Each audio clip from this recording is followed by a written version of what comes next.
Këshilli i Ministrave miratoi në mbledhjen e të mërkurës vendimin për shpërblimet e pensionistëve për festat e fundvitit 2025.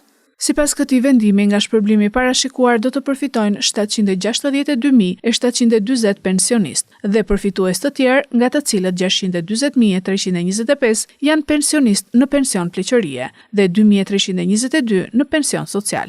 65.232 persona në pension invaliditeti, 48.087 persona në pension familjar, 6.774 persona me një trajtim të veçantë financiar si minator të nëntokës, punonjës të ish ndërmarrjeve ushtarake dhe ushtarak në pension të parakohshëm. Në këtë vendim parashikohet dhënia e një shpërblimi financiar sipas fashave.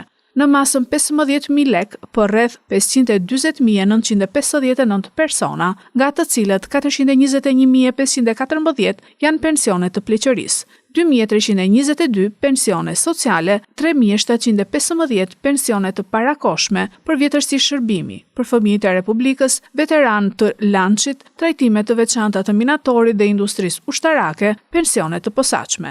Gjithashtu janë 65.232 invalid të punës dhe 48.087 pensione familjare. Të gjithë përfituesit pavarësisht kategorisë do të marrin shpërblim një herë të vetme, duke përfshirë dhe ata që fillojnë përfitimin deri më 31 dhjetor 2025.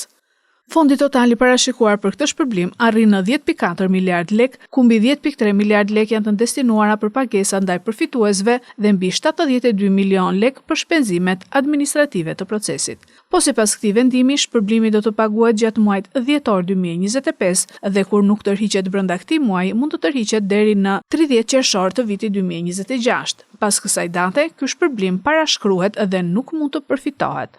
Zbatimi i këtij vendimi do të bëhet nga Ministria e Ekonomisë dhe Inovacionit, Ministria e Financave, Instituti i Sigurimeve Shoqërore dhe Posta Shqiptare.